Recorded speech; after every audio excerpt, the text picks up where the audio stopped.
Feeding Hills, Springfield, Southwick, as well as Enfield and Granby, Connecticut, visit us on the web at westfieldbank.org. We thank the generosity of our underwriters. For more information, please contact the Westfield State Foundation at 413-572-8646. Wednesday mornings from 6 till 8, it's Tina Gorman with Wake Up Wednesday. Community Radio. 89.5 WSKB. Live from the campus of Westfield State University, this is 89.5 FM, WSKB, Westfield.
On the nose here on this third day of July in the year 2018. Anno Domini, this is the Den Ken's Den. The views expressed by the host during his monologue are those solely of his own, not those of Westfield State University, the radio club, our underwriters, or most sane people.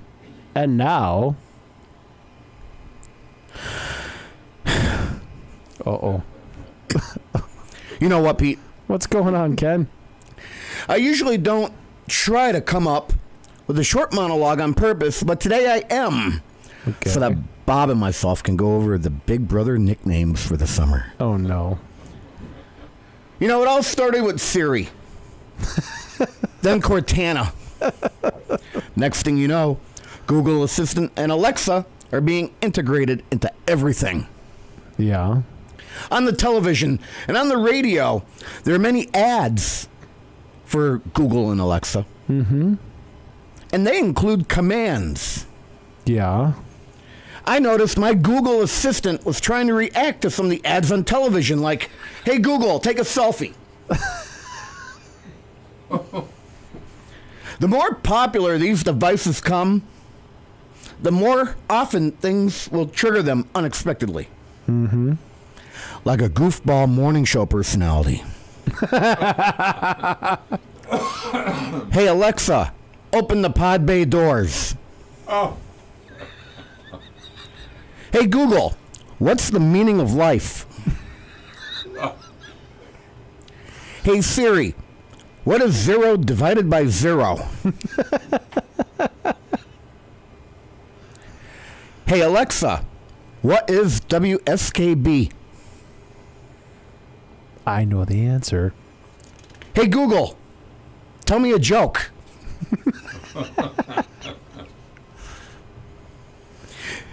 It may be fun to toss things out randomly throughout the broadcast. You're going to terrorize poor people. "Hey Google, set an alarm for Friday at 7 p.m. Oh, that's awful. "Hey Alexa, set an alarm for Friday at 6 p.m.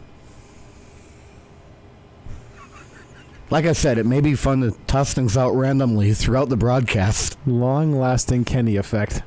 But for now, I'm going to send things back over to Pete for a quick break. We'll be right back after this. Support for the community programming of WSKB is provided by Comcast and Xfinity.com, offering Xfinity TV, Internet, home phone, and home security services. Information on all that Xfinity has to offer in the Westfield area is available online at Xfinity.com. Support for the community programming of WSKB is provided by Commercial Distributing Company of Westfield. Now in its third generation of family ownership, Commercial is one of the premier beverage distributors of Western Massachusetts. The Plasek family and the staff of Commercial Distributing wishes you good times throughout the year and urges you to drink responsibly. We thank the generosity of our underwriters. For more information, please contact the Westfield State Foundation at 413-572-8646. Wednesday mornings start off right from 6 to 8 a.m. with Tina Gorman and Wake Up Wednesday. Community Radio. 89.5 WSKB. Live from the campus of Westfield State University, this is 89.5 FM, WSKB, Westfield.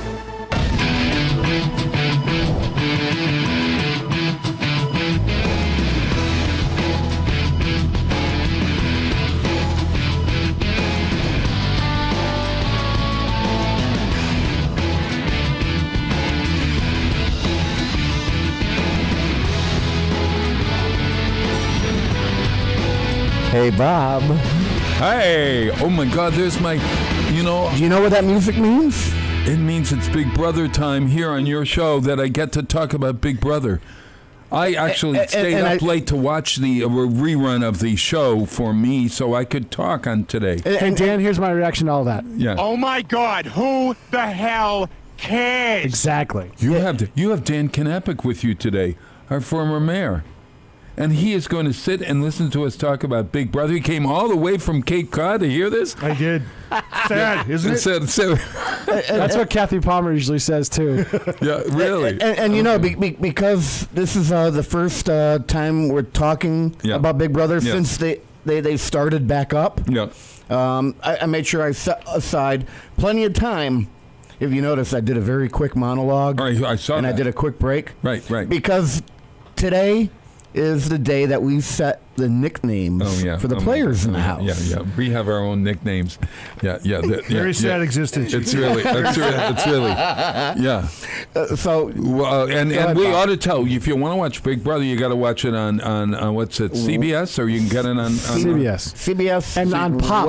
Thursday, and Sunday. On Pop, you can watch After Dark. Pop After Dark. After Dark. Yeah, that's not for kids, by the way. Wednesday night, Thursday night, and Sunday night. Yeah. Yeah. And live, it's a 3-night thing. And live feeds on the CBS app. Yes, yeah. And four cameras were the and live they're all feeds. new folks this year. So how many are there? 16? 16. Oh, my God. We better get right to work. It's a good season, incidentally. It's a really great season. Yes, yeah. It's one of my favorite seasons. Then, because I have work to do after this, so you have to get over and back home and watch Regis and Kathy Lee, right? Yeah, Jay Pagluco is standing over there, and I are got to do some work today. All right. So we already came up with one nickname. Yes. Like a week or two ago, just because of something Pete read on the interweb. Yeah. And that happens to be the first person we're covering because I have this all in alphabetical order. Yeah. So Angela, she's the fitness model. Yes. Right. And I thought she was going to get kicked off in the first week. Yeah. But I don't think. Well, we don't know who's getting kicked off. No, she's not getting kicked off. But we decided 2 weeks ago. Yeah. Tiara. Right? Oh yeah, Tiara, because she's a queen. In the good sense of the word. So, there are a couple of queens actually on this show this year. Yeah, divas. That word may be coming into play for somebody. Oh my God! I think you might be jumping ahead.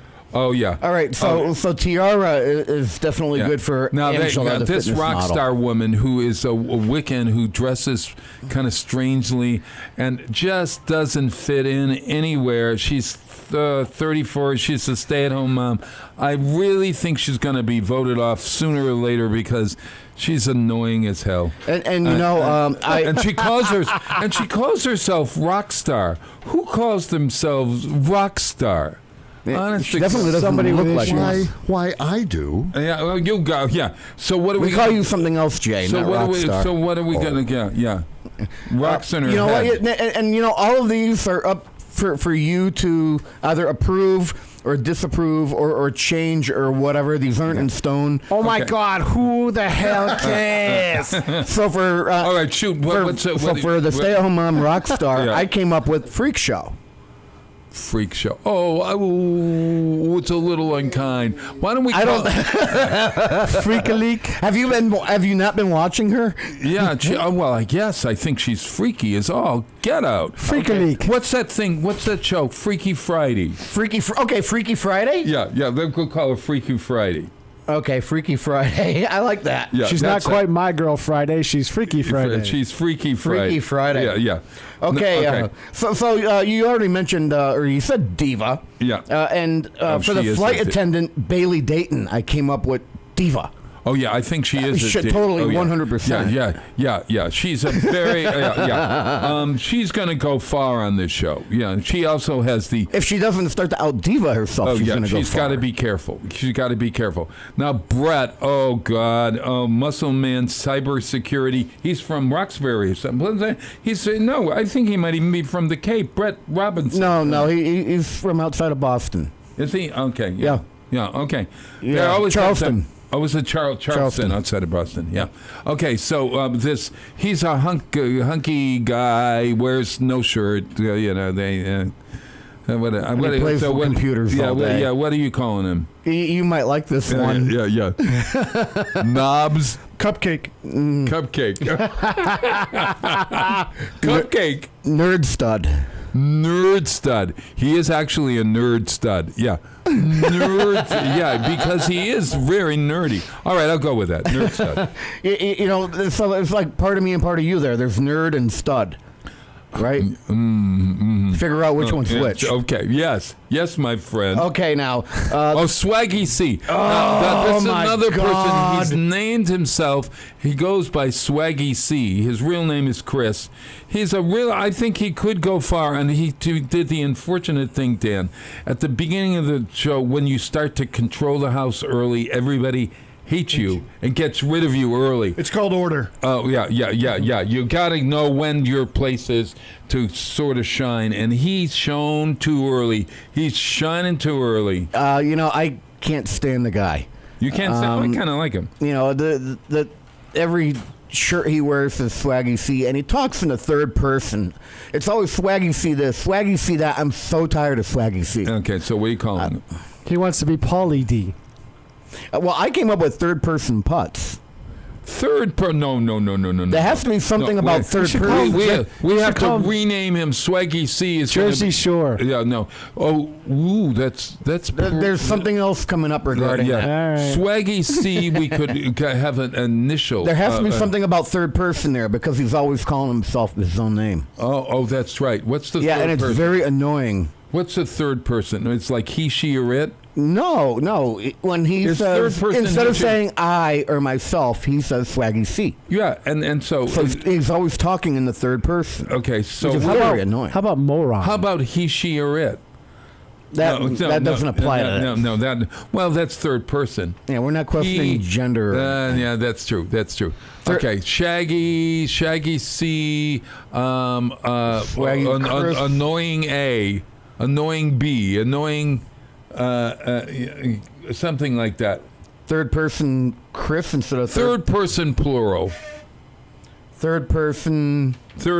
All right. Third person what? Third person.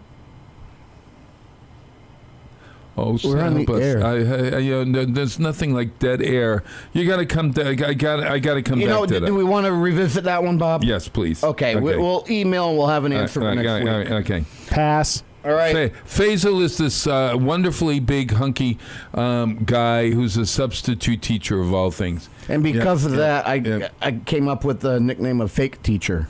Fake teacher. Yeah. Because he doesn't. And he was also teaching gym. Oh, he's a gym teacher. Yeah. Okay. All right. So we'll do fake teacher. We're going to change that once we know him. Mm-hmm. All right. Yeah, we can always change these. Haley, the college student. I can't remember her at all. So I'd say if you I hear can't remember. If you hear what I came up with, it might do something. Jog my memory here. Farm girl. Oh, farm girl. That's perfect. Now I know who she is. Okay. Yeah. She's the robot. There's a guy. No. There's a robot. Is somebody else. Oh, is she? Oh, yeah. Okay. JC is the shorter young man. He's the gay person on the show this year, and he actually is a short, really stud, sort of like stud muffin. We might come back to that one because, or come back to that as a name because I don't know if you'd like the two that I came up with. Yeah, I came up with jockey, like a horse jockey. Oh, that's good. And I also came up with mini-me. Oh, I like that. Mini-me. Mini-me? Mini is perfect. Mini-me. Okay, great. I like that stud muffin now. Yeah. Maybe we can use that for somebody else. Yeah. Caitlin is the life coach. Oh, she walks around namaste all the time. She's talking about this. She's annoying as hell. Yeah. So what are you calling her? Well, this is up for suggestion. Yeah. Space cadet. Oh, all right. Okay. All right. She is a space cadet. That's right. So, okay, space cadet for now. All right. Yes. Casey, I can't. I don't know. She's the female pro football player. Oh, she's the female. Actually, she's pretty good. Touchdown. Yeah, she was awarded one of the first punishments. I like her a lot. Yeah. I like that touchdown. Let's call her touchdown. Touchdown? Okay, because that's better than what I came up with. I love that. Touchdown. All right. Bad. Did Pete actually come up with that one? Yeah, Yes, I did. Yeah, he didn't even know it. Rachel Swindler is a Las Vegas entertainer. Yeah. I think she's a stripper and not telling anybody. Exotic dancer, Bob. Oh, is that what you call it? Oh, enthusiast. All right. I got another one. That's when they strip. Yeah, that's when they tip with 20s instead of singles. Yeah. The tease. The tease. Have you actually been watching this? No. Okay, yeah. I'm just riffing off what you Why guys don't we are call doing. her the strip? You know what? That's better than what I wrote down, which was attention whore. Oh, no. It's too right out there. No. The strip right now. The tease goes more in line with what he was thinking. Stripped. Oh, we could call her. Oh, I get it. Strip The tease. Strip. But also it goes tease. along with what he had, attention blank. Oh, I got it. Yeah, the tease. Tease. She's a tease. All right. Sam Bledsoe, the welder. The robot. Oh, that's the welder. It's a female. Oh, she's whiny. Oh, she is so whiny. Yeah, I came up with Hillbilly Girl for her. Oh, I like her. She is. And I actually like her. I think she's adorable. I think she was a fan favorite this week. Yes, she did, and she won a power to save herself or anyone else if they are evicted within the first 4 eviction ceremonies. That's right. Okay, quickly. Too much information. Scotty Salmon. Sultan, who is that? I don't remember. The shipping manager. Oh, he is the nerd. He's the guy, the tall, gawky guy. Yeah, and you might. Why don't we call him gawky? We can, but I'll let you hear mine first before we settle. Yeah. 26 YOV. What's I don't get it. 26-year-old virgin. 26 YOV. Is that? Oh, he is. That's he's been proclaiming that a lot on the show. So, all right. Well, what did you come up with? I was calling him just Gawky. Gawky? Which one do you like better? Gawky V. We'll call him Gawky. Gawky V. Yeah. Gawky V. Yeah. V for that. Because he might lose it in the middle of the season for all. Yeah, they're already into play underneath the blankets. Oh, my God, that's killing me. All right, Steve is the older man who's going to be out of there this week. Yep. Yeah. So we don't spend a lot of time on it. Although if he he's going to be out there. He could very well win the veto. Though. Oh, I don't think he has any smarts to win in anything. Well, if it's physical, he may. He's an undercover cop. Yeah. And he ought to stay undercover and go back to work. So what are you calling him? I came up with 2, and again, we can decide if they're viable or if you come up with something better. Because you are actually, I have to give you kudos where kudos are due. You're actually pretty good at this. All right, go ahead. All right, so I like either Goomba, which is that's Goomba. Jersey Shore thing tied in, or Jersey Narc. No. How about get it? Undercover cop from Jersey? How about Officer Goomba? Officer Goomba. Yeah. I like that. This is all right. How many more? We're horrible. How many more? Two more. I got it timed out perfect, Pete. It can't end soon enough. Right. That's really true. All right, go ahead. Tyler Crispin, who you questioned their... I didn't know whether she was a he or he was a she, only because the picture, he's a nice-looking guy who's like curly hair, and I was surprised that he actually is kind of smart. He's a smart life. Usually those types aren't. Is that what you're saying? He's so are you... square with his gender now? Yes, I am. And I like him. I think he's going to go far in this show. Mm-hmm. What are you calling him? Beach Boy. Oh, that's good. All right. Now, this is the guy that carries guns. This guy has guns. He loves guns. Yeah, and I played on that with this man. We're talking about Winston Hines. Winston Hines, the medical sales.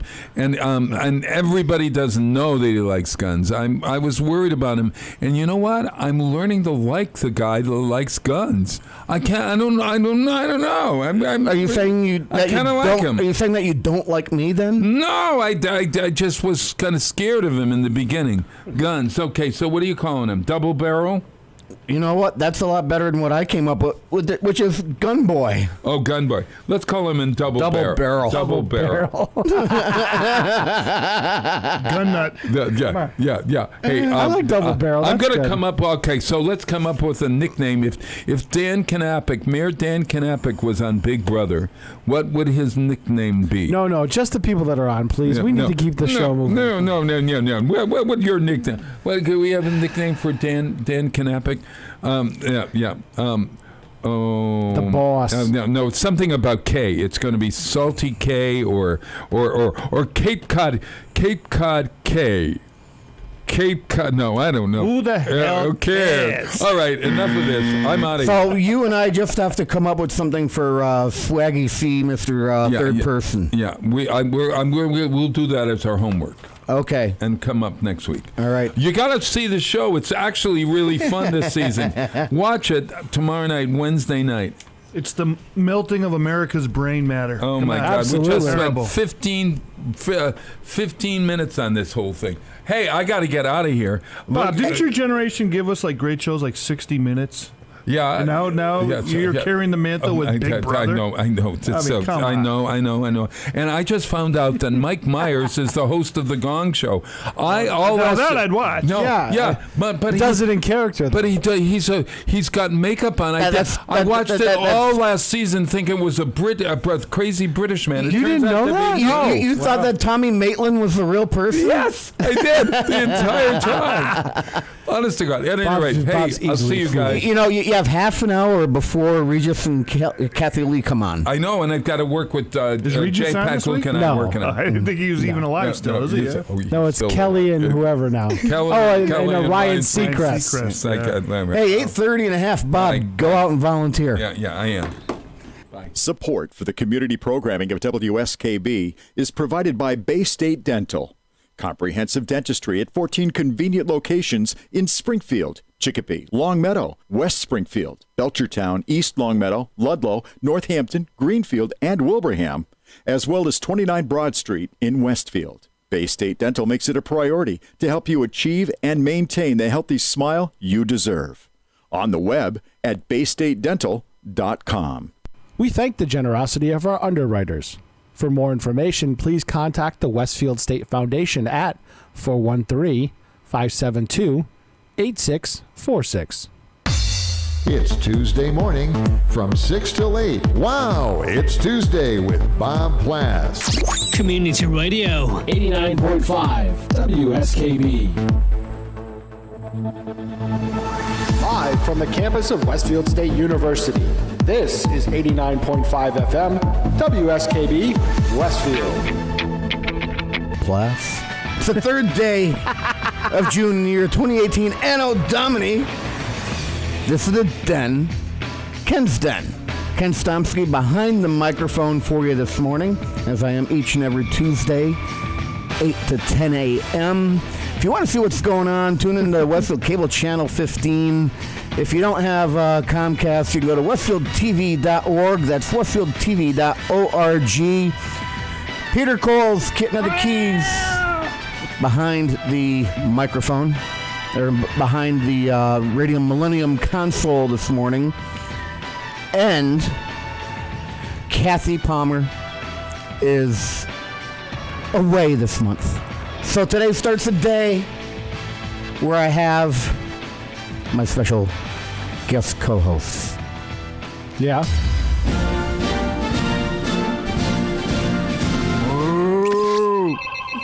You're locked on 89.5 WSKB. The Dan Knappich Show. Community Radio. Remember that, Dan Knappich? I do.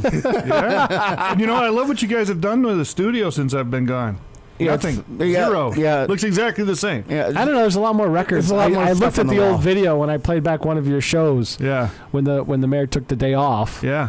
And I looked and I'm like, the walls are really these bare walls are back bare there. over here. Yeah, but the cheesy lights are still here. I added those after. Oh, okay. Yeah, Hey, there were cheesier lights You guys here. have been holding down the fort really good, so. So I want to thank you for taking 2 hours out of your life. You're never going to get back That's to come in true. here this morning. It's a sad statement, yep. Yeah. Mr. Dan Knappich, the man responsible for me being on the air here at WSKB. Yeah, Pretty much all of this mischief and mayhem. So yes. naturally, when he's in town, he gets the invite to come in. Thank you, sir. And you're an ideal person to have come in today. Oh, boy. As a past mayor of the city of Westfield, who's dealt with budgets and dealt with city He politics still deals before. with budgets right now. Yeah. Right. Yeah. But as a mayor specifically of this town, we have joining us the city council president, John Beltrandi. Good morning, John. Good morning. How are you? And I think it's going to be great to hear from the questions or commentary back and forth here, especially regarding the budget process, seeing we're there right now. We're past that. Yeah, we're done. Yes. Congratulations, John. You ran a marvelous circus. Thank you. Nice to see you from the Cape. Thank you. Good to be seen. Yes. Like Jimmy would say, good to be seen and not viewed. That's correct. So you're the co-host today, Dan, so you can jump in whenever you want. I'm not here to interview you, but I'll get things started by asking you, though, what was it like for you when you were dealing with the budget process here in town? Well, it's that's a good question. Back when I was in office, the economy was horrendous. I kind of watch from the distance on this whole economic uptick on Cabot Road and all these great statistics that have come out from the state. And back then, we couldn't even find any grant money to do anything because nothing was moving, and nobody could have foreseen back then how bad things were. And so I would say that as much as things seem to be really rough and tumble here in Westfield, the reality is the economy is magnitudes better. Unemployment, I remember, was 7% or so or better. That was just what was recorded. It's much better now. There's a lot of, again, from the distance, there's a lot of good news on the horizon on the local and regional economy, unlike it was years ago. So, this has been a tradition since probably the budget season of 2009, that there's a certain amount of acrimony that comes with this process. And, like it or not, that's what it is. And politics isn't a game for the weak of heart, right? So. Yes, I found that out. But you're doing a great job, John. It's not an easy job. I never ran for president of the council only because I did not want to manage personalities. And nearest I can tell, since you've been in that position, you've done a really good job, literally trying to keep everybody focused, moving forward, don't get caught down in the squabbles, and stick to the big picture idea. So congratulations on that. It's no easy task. No, thank you. And when I did run for president, that was the reason. I just felt that I could try and bring that room together, which had been divided quite a bit. Yeah. And as everybody here knows, the seating arrangement was one of the big things right in the get-go. Everybody said, why did you assign seats? I said, because I kind of wanted to get people to interact with each other and not have these little groups in the room. So, it seems to have worked out pretty well. Bob Paul sits with Dave Flaherty now. Who would have thought? You know what I mean? And they're actually... So they turn to each other to yell at each other instead of yelling from across the room. Well, I've tried to control the yelling. That's one of the things that I promised myself I wasn't going to let happen. Uh-huh. So, and it happens from time to time, but I've been trying to keep that at a minimum. I think if you're going to be there, you got to be respectful of everyone, even if you disagree with them. You got to be able to sit in that chair and say, hey, everybody has a right to their opinion. And everybody's got to be treated the same. Yeah, and that's a good point because it can be it's a lot of what you hear is your opinion. Just because you say something, not meaning you, but just you in general, doesn't mean that it's the right answer. It doesn't mean it's the wrong answer. It's just simply how you feel about something. And I think one of the things that our good friend Mutually Together I learned from years ago was Charlie Medeiros. Charlie could fight and just go into a complete tirade, but the minute he was done saying what he needed to say, he forgot about it, moved on. And I think one of the great lessons to Charlie was don't take it personal, leave it all in the room, because that's where you're there to pour out your passions and whatnot, be respectful. But just don't forget that there's more in commonality. The other thing that I think that was important for people to remember is that the form of government succeeds when you compromise. And Charlie was great at saying a half a loaf. Walking into that room, it's better to come out with a half a loaf than no loaf, And I think there were a lot of great Charlieisms John and I could share over the years between each other that are really, good lessons for all politicians. I mean, the man was a local legend for 33 plus years at the local level, and there wasn't much he didn't see. And and I think sometimes we forget that, really, and it's a shame. But people are passionate, and we've got to. I think what you're seeing in TV on Thursday nights in Westfield is just a small snapshot of how the country is right now. Yeah, and Charlie used to be able to, like you say, you could be in the room and disagree with somebody, top of his lungs, and then go grab a beer after. Yeah. It just and that's the kind of thing that it happens many times after our meetings. Several of us, and not anybody in particular, but we'll go out, with the Dave Flaherty, Marianne Babinski, Bob. It's a mix of all different people, trying not to have that separation. Just trying to keep everybody focused on, we represent 40,000 people. But then a couple of you get together at Applebee's and we never hear the end of it. Boy, I got crucified for that. I know, that was brutal. Yeah, and I mean, it still comes up. Yeah, you still it does. see it. It's like, People go to the 99. They go to Applebee's. They go to the tavern. Ronald Reagan went out for drinks with Tip O'Neill. Yeah. I mean, come on. Yeah, he did. Yeah.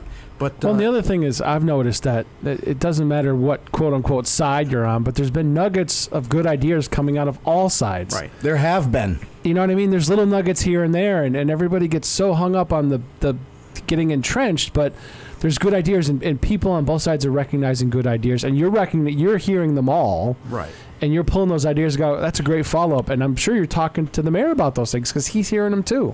I am. And, Dan hit it right on the head. You've got to compromise in this position. When you're a city councilor, you're not going to be right all the time. And I've said this to you before on the show. I said, when I first got elected back 8 years ago, I was going to come in and in 2 meetings, I was going to solve all the problems in Westfield. Everybody else was an idiot, and I had it all figured out. And P.J. Miller sat next to me, and after a few meetings, he said to me in the hallway, he said, you ought to learn to listen more and talk less until you know what you're talking about. And I said, yeah, it's probably a pretty good idea. Yep. And that's, there's a lot going on in that room. You got to remember, there's 13 people in there. Yep. And, everybody raises their hand, and they've got something to say. And what they have to say, again, if you disagree with it, it doesn't matter at that point. They have to be heard. Their opinion is valued, and whatever comes out of it, the 13 votes. Everybody's got the same vote. City council president's vote doesn't count any more than the guy sitting next to him. It's the same thing. And the votes are closer now than what they've ever been, haven't they? Oh yeah, they certainly are. Some of them are squeaking by one. And that's a good thing. Yeah, because it depends who you are. Yeah, depends on which side of the one you are. Yeah, but I think it's also a good thing to see everybody in agreement on something too, though. Yeah, and we actually see that happen on occasion. On occasion. Yeah. On occasion, I've actually been watching Channel 15 and I've seen it. Are you that bored? Yeah. Did you listen to the last segment with Big Brother? Yeah. Well, actually, I caught part of it, and then but the thing is with the city council too. It's funny that I have to spend a lot of time talking to the mayor, as Dan knows. To have a good relationship with the front office is important because getting information from the mayor's office and being able to translate that to the people that are in the room, makes everybody's job easier. And what I try to encourage is instead of making motions and trying to get things done, have a conversation. Just have a conversation with the mayor, or have a conversation with me, and I'll have a conversation with the mayor. His policy's pretty good. He's an open door guy. He doesn't mind having the tough conversations. And again, I don't agree with him all the time. He doesn't agree with me. But at the end of the day, this is how it works. There hasn't much he hasn't seen in 20 years or thereabouts. No, and he sat in the seat that I'm in, for how many years? Like 9 or something. Yeah, he's been there a lot. Right. And I'd be telling you a big fib if I don't tell you that I lean on him once in a while for I'll say to him, in your experience, what would you think about this, or what would you do? Yeah. I value his opinion. He's been there a long time. And the guys that sat in that seat, it's not an easy thing to do all the time. It's like you're an NBA coach. Yeah, it's just really. There's a lot going on. With a lot less pay. Yeah, right. A lot less pay. Exactly. Well, and actually, with this situation with the water this year, and then the budget and everything else, I was joking around with somebody the other day, and I said, I think I'm making about 37 cents an hour. Yeah, yeah, right. And Dan can tell you, I'm in that building a lot. Yeah, absolutely. If you're going to do it the right way, that's exactly it. Especially with all that you had in front of you today, the only way you get through that is by talking it out. Yeah, you have to. And you have to spend the time. And I go to a lot of committee meetings that I never went to before. I spend a lot of time on the phone with counselors that I would have never done before because I wouldn't have had a reason to. Right. But, the communication is there. And the other thing is that it gives you a unique perspective on what's going on, and you can pull a couple guys aside and say, hey, this is where this is headed, and get their opinion on it, and you get everybody together. And I have a feeling I know where I want to go for the next topic, but I don't have enough time right now because I'm up against my quarter of. So we're going to pay our bills. We'll be back right after this.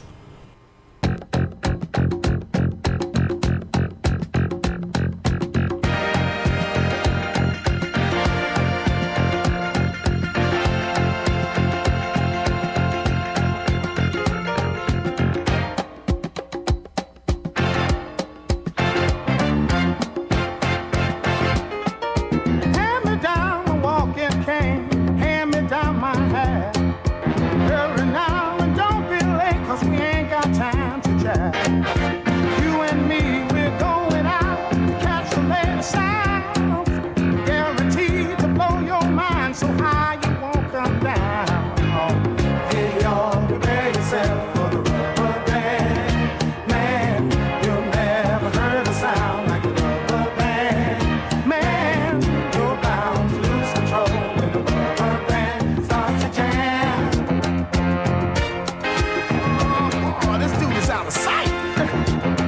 Everything he does seems to come out right. Once I went to hear them play at a club outside of town. I was so surprised, I was hypnotized by the sound his cats put down. When I saw this short fat guy stretch a band between his toes, hey, I laughed so hard cause the band got down when it finally reached his nose. Hey, y'all, prepare yourself for the rubber band. You never heard a sound like the rubber band. Man, you're bound to lose control when the rubber band starts to jam. Got that rubber band up on his toe, and then he wriggled it up around his nose. Guaranteed to blow your mind. Playing all the music, just keeping time. How in the world did he learn that? Oh, Lord. Oh, help me get away. Prepare yourself for the rubber band, man. You've never heard a sound like a rubber band. Whoa, you've got to lose control. Starts to jam.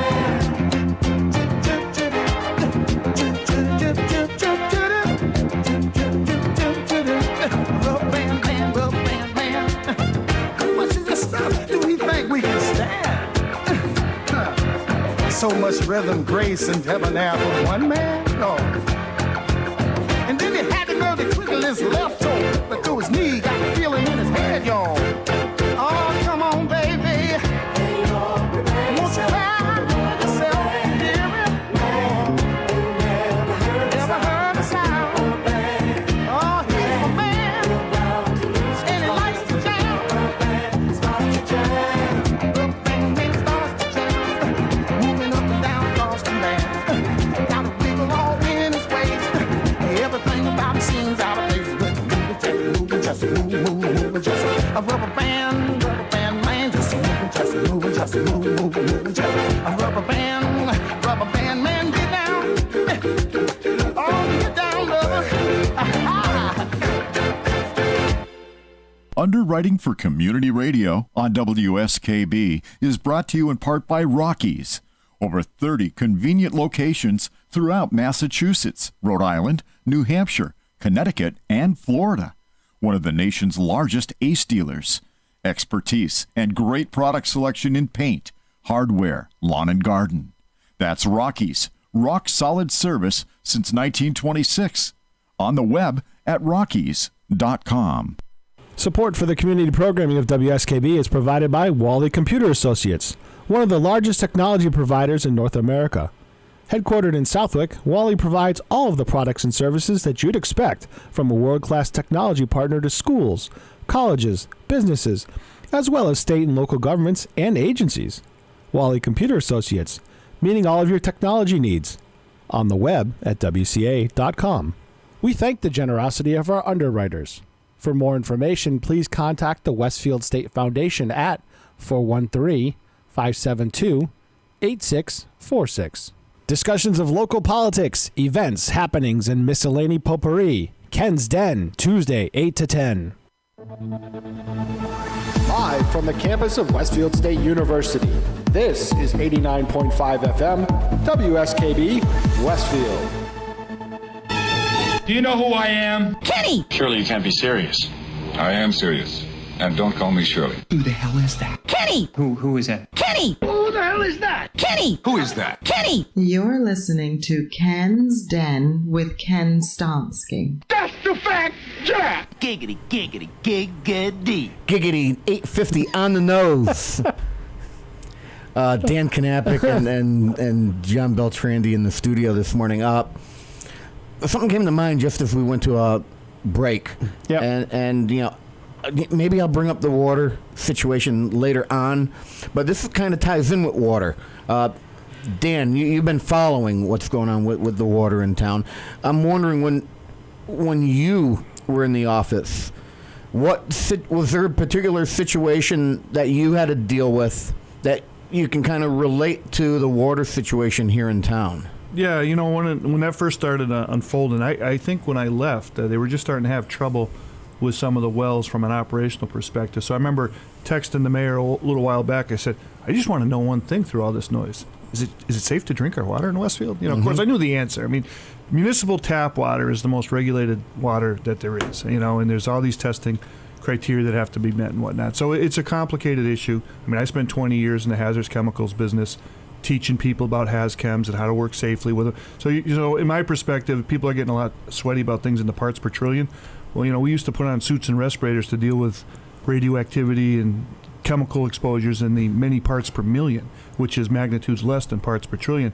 And we did that for hours on end as part of our workday. So I think of like the water situation being, there's certain risks in life. I enjoy a good cocktail. I like to smoke cigars. And I drive a lot of miles, right? All of that puts my lifetime risk of premature death and dying in a very high risk category, right? So I'm not really sweating a couple of parts per trillion of whatever this stuff that could be in drinking water, not that it's there. But that being said, what I do know... Or it was in the water bottles you used to use all the time and things like that, Or that being said, what I drank out of the hose when I was a kid plenty times. Is for those people that worry about it, and for pregnant and expectant moms and young and moms with infant kids. I mean, there's nothing you can say to make it feel better. So you have to appreciate that in this line of work.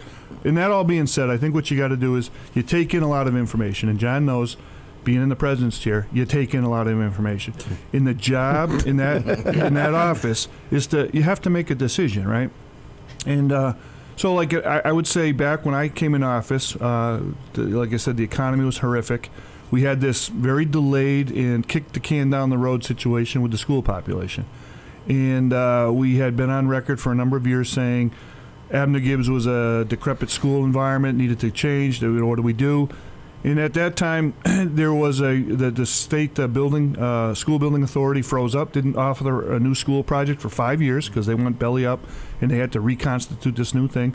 So as I was coming into office, they had finally unfrozen themselves and issued an opportunity for school districts to get in front of them for new school projects. And so back at that time, I think it was in 2007 or so, Mosley School had shut down and had filled Southampton Road and Paper Mill with a lot of kids, so they were burgeoning at the seams. And people don't realize that Abner Gibbs and Mosley are the exact same school, built at nearly the exact same time. With Fort Meadow, by the way, right?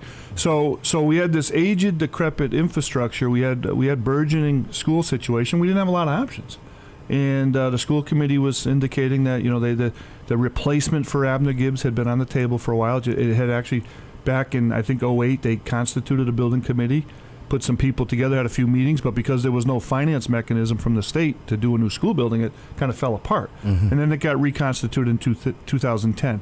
And so I was pretty clear from that beginning is that we needed to take advantage. By the way, we were losing millions of dollars out of the city's budget. I think at that time our unrestricted local aid went down by $3 or $4 million. Chapter 78 was millions in the hole. I think maybe $7 to $10 million we had lost. So it's hard to make really productive decisions when all of that's being thrown at you is so negative. So that being said, we did have an opportunity to participate and get extra reimbursement points for what was referred to as a model school building. And that gave us 5 extra reimbursement points. To give you an idea of the cost of... Yeah, what does that mean in dollars and cents? Well, so back then, that school was estimated to be $36 million. The reality is the bid came in at about $24.5 million. Okay, now in Yarmouth, where I'm at now, we're looking at building a new 4 through 7 middle school. Admittedly, the population's a little bit bigger. It's for about 900 kids. That building's going to be pegged in at about $111 million. Wow. Okay? So that talks about inflation, right? And so we knew with every day that ticked by, there would be these costs. So back then, I had said very clearly to the school committee, if we have to do an eminent domain, we're not doing the project. Okay? So we didn't do an eminent domain. If it didn't meet zoning, we're not doing the project. If it doesn't get its setbacks and whatnot.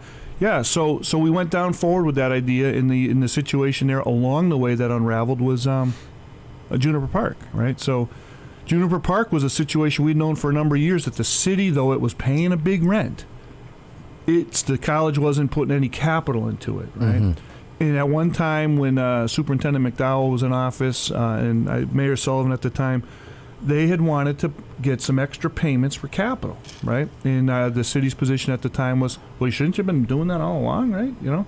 Well, that all being said, the repairs to the building never got done. So in that sense, a deal was struck along the way to curl us out a population out of the second floor of Juniper. So throw that into the mix. So all of these things are going, and we have this one Hail Mary offered by the state. You get 5 extra reimbursement points on a building. So interestingly, we were looking at doing that project at about 64.5% reimbursement with that extra 5 percentage points for the model school building. And so, long since gone were the days of 80% reimbursements or 75% reimbursements. So it's what it was. It was a good financial package, but it was more importantly is, how do you get from where you are today, which was by all measures an untenable situation, to where you wanted to go and then be able to afford that? And don't forget, at the same time, what I didn't know was the state of the infrastructure of the city's buildings. Yeah. That was a shit. I remember in January, February, March, one of the first things I did was like a size up of everything. And one of the first stops I made was at Voc Tech. I couldn't believe the poor condition, how badly funded the shop programs were. I mean, it was. I remember I almost cried coming out of there. And the conditions were poor in the 80s. They were horrendous. I know. They absolutely. You're right, Ken. It's inexcusable. And then the one thing that really did shock me, because I thought I knew a lot and was a pretty good student of the city when I was on the council, but I couldn't even believe, we had let the high school track just become decertified because it's a substandard facility. So everywhere I turned for months was just more bad news on top of more bad news. And then if you would ask me, did you think the city buildings needed $50 million to recover themselves in the next 3 years? I would have said, there's no way. I mean, I knew City Hall was in tough shape. I didn't know it was in $13.5 million worth of tough shape. Yeah. Right? Yeah. But so all these curveballs come at you, and one thing the mayor knows is all of the things that are in front of the city, and you have to quickly take in that information, put them in the following categories. Has to get done, there's no option. Should get done, could wait, and then, hey, if we had a perfect situation, we'll get to it. The wish list. The wish list, right? My had to get done list was so big, it took up all the bandwidth to do anything. Now, the good news for John, if he sticks around in office, is if I remember the numbers correctly. It's not up to me. Yeah. The debt drop-off in the early 2020s, like 2021 or 2022, we'll start shedding a significant amount of debt from the city's operating budget, right? The line item that pays for interest and principal. That's correct. Mm-hmm. So that'll give us some breathing room. So the challenge for all the city leaders from this point going forward, please do not ever let the city get in position that it was when I found it. Like, we hadn't bought a trash truck in eons, so that fleet needed replacement. We were borrowing fire trucks from Springfield and West Springfield because we hadn't bought a fire truck in ages. Do not ever let that happen again. Use that bonding capacity that's coming online, put a capital plan together, and make sure you keep your eye on the ball, these are huge hundreds of millions of dollars worth of public assets. And sadly, when I remember the MSBA, we had the second largest recipient of school repair money in 2013, and the director of the MSBA said, "Hey, congratulations on achieving this great milestone." I said, "Jack, what are you talking about?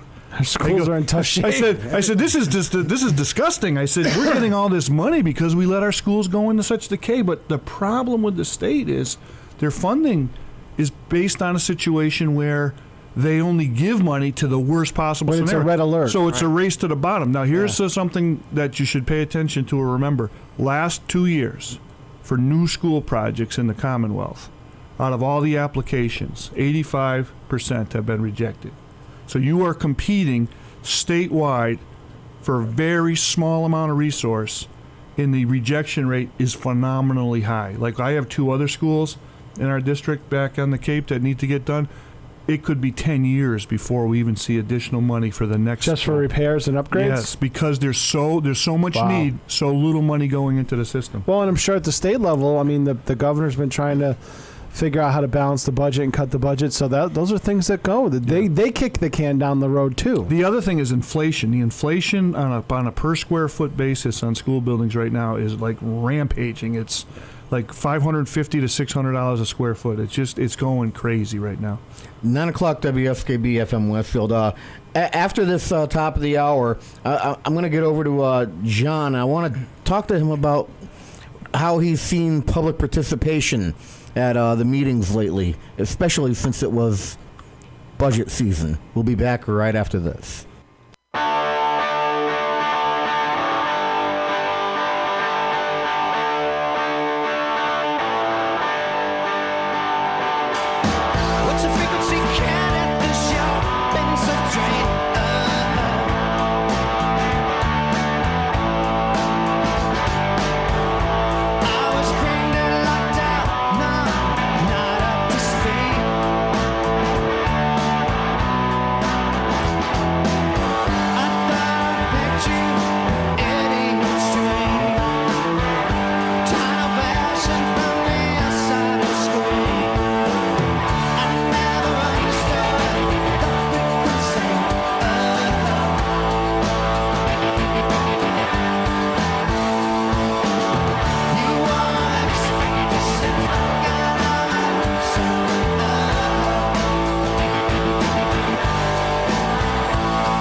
WSKB's programming is generously underwritten by Whip City Fiber, Westfield Gas and Electric, where they offer gigabit internet speed. Whip City Fiber, turning Westfield's neighborhoods into fiberhoods. On the web at whipcityfiber.com. We thank the generosity of our underwriters. For more information, please contact the Westfield State Foundation at 413-572-8646. Discussions of local politics, events, happenings, and miscellany potpourri. That's what you'll find on Ken's Den, Tuesdays from 8 till 10. Live from the campus of Westfield State University, this is 89.5 FM, WSKB, Westfield. Having a child was the most miraculous thing I've ever experienced. When Ken and I left the hospital, I was glowing. But after a few months, the novelty wore off. The screaming, the diapers, blah. Let's face it, nobody has time to raise a kid. I realized after my third child, I hated kids. It's not like you can legally kill them anymore. We're at our wits' end. I'm miserable. Raising children has cut into my life of doing CHOP, taking exercise classes, and sleeping with my husband's friends. What do I do? You need a nanny. All parents need a helping hand now and then, sometimes full-time. At Hampshire Nannies Limited, all of our nannies were trained by professionals in England. Your little darlings are our priority. If they act up, they'll be punished properly. None of this time out or go sit in the corner business. We'll bring your children up in the classic English manner by making them learn Latin and beating them half to death in a single-sex environment. Discipline gave us an empire. What's more important, your happiness or your children's future? Call Hampshire Nannies today. Say it with me. I need a nanny. I'll bang the nanny. That's right. You need a nanny. Hampshire Nannies. 906 WSKB 89.5 FM, brought to you by Hampshire Nannies. I thought this was a family show. Jeez. Why am I here? Where did you find that one? I've had that one for a while, and I've had it in queue, and I figured now would be the time to come out with it. Okay. All right. Moving on. Dan Knappich, guest co-host in the studio, although I think he kind of took over a little bit the last quarter. And City Council President John Beltrandi is in the studio. Now, I noticed you mentioning last week, and I think it might have even been quoted in the paper. But before I get there, I'm going to mention there's a lot of people on social media that took issues with things in the budget. They had their own opinions. They had their ideas. They didn't like this. They didn't like that. And it's always been said, you don't like it, go to City Hall. And you had mentioned after one of the last special meetings that nobody had showed up. We had one individual that came to the budget cut meeting and spoke. The big budget cut meeting where the public could talk. Correct. Yeah. Yep. One person. Public hearing, yes. And one person came. Mm-hmm. And so, it's unfortunate because that's the opportunity to at least be heard in front of the body. We get a lot of requests from people from time to time to say, hey, can you say this? Can you read this? Can you do that? What I've tried to do is not do that because I don't want to start bringing other people's opinions forward. I may not come across the way they want me to. And procedurally, that's not the right way to do it either. So if you want to address the city council, just come and do it. You know what I mean? If you want to get involved in the process, by all means, that's what we're there for. And there were 0 members of the public at the subcommittee, at the finance committee meetings with all the department heads. The only person that was there besides me that wasn't a counselor was the reporter from the Westfield News. That was it. Right, and I was there with you at every one of those meetings. Yeah. I attended every single budget meeting. I felt that it was necessary to be there. The guys that are on the finance committee, they did a good job trying to get things going. I wanted to see if there was anything I could do to help them in the process. Yep. So I thought it was important for me to be there, but it would have been nice to have other people there as well. Well, just to learn the process part of it, and it's not. Things can't be changed on a whim. Things can't be added. Things can only be subtracted. Nobody knows the process unless they actually show up and start listening to it. Right, and let's not lose sight of the fact that some of these things, when you take a look at how thin these budgets are, I mean, you're literally talking about not being able to pay the bills if you cut things out of the budget. Yep. Some of the examples that came around at the time was, if you're taking money away from a department, how do they function? They can't function. They literally can't function. So there's got to be more creative ways moving forward to make some of this stuff happen. But you have to pay the bills, and that's what the budget process at the end was. We sat there and we said, we have to pay the bills, period.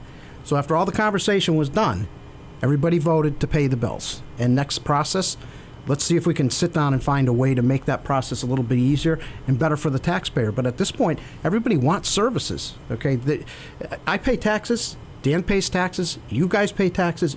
Everybody pays them. You're paying for services. And so at the end of the day, if you're not going to do that, then you're going to lose services and people. That's the only place we've got left. Yep. Mm-hmm. Now, it was mentioned often in social media that a bunch of cuts were suggested, not one was taken. What would make it possible for some of these cuts to go through? Well, the cuts that were suggested were just too drastic. They were too dramatic. You can't cut the kind of numbers out of these budgets that that they're talking about. You literally can't function. So moving forward, there's got to be a conversation had. Some of the counselors and Dave Flaherty's been around for a long time now. He's 10 years, 11 years. He's been saying the same thing. That at the end of the day, we got to figure out how to get some of this debt paid off. Moving forward. Dan mentioned before that our bond situation is going to improve because some of this stuff that we had to do capital improvement for, which was necessary. Again, I was there when City Hall was being redone, and I went through that building and I went through with Tammy Teft and looked at some of the horrific things that had to be dealt with. When they opened the walls up? Well, they had no idea. When they went up in the attic, I took a walk up in the attic in that building, and I was horrified. I said, there's broken things up here that, Structural things. And nobody caught that. Somehow in the process, the engineering and the architect never caught those things. And the taxpayers and mayor at the time, this is one of those things. You're dealing with it right now, okay? Yeah. You can't kick that down the road. This is an issue you got to do. So 3 things with that building, Jen, that used to get my attention. I used to sit in the council chambers, and this is years ago. There was only 3 support columns in the chamber, right? And you look at that one area that's kind of like to the left of if you're sitting on the area by the city clerk side. Yep. There's one. You look at that just from symmetry perspective. You're like, I wonder why that column is. There should look like there should be a column there. All the wood paneling looks like there should be. So there never was, right? And then one day the ceiling fell in the council chambers. Turns out what had happened was up in Mark Grasati's office in his closet. The water for over the years had come in through the roof of the front of the building and had got into the pocket, like these big timbers sit in these like cement pockets on the side, on the wall, on top of the sandstone structure that is, or brownstone structure. And over the years, the water had eroded away the cement, and it dissolved or rotted away the carrying beam. Wow. And so the beam just did this. It just dropped down. Yeah. So we got a company in there, I think it was Kurt's Construction, to jack it up and bring it back up. So when I got into office, I went over to that spot, and you could still see out into Court Street from that spot because they could only jack at a certain height, So then I marked up on that little walkway that goes over like Joe Mitchell's office is. Yes. Yep. I noticed that there's a storage closet there that the door swing was racked a little bit, the head casing and the side casings. So I took a pen out and I marked it just to see like if it was moving at all because there was some cracking of the plaster up there. So in a short amount of time, I said, wow, my God, it's growing like this, right? So what was happening was the superstructure in the attic was rotting away, and it was kind of collapsing itself, and it was putting all these stresses in the building. And that's when I knew something way beyond, I think Kurtz's Construction's cost was like $70,000, needed to be done. And we brought in the architect and engineering firm, Gale Associates, to begin that process of evaluating. What they did is they put measuring devices all over the building to check to see how much it was moving. It's a dynamic superstructure that holds up the roof, and it was absolutely startling. So today you go up in there, there's a steel beam superstructure that now holds the weight of the rooftop that was before had fallen on these massive timbers that were falling apart.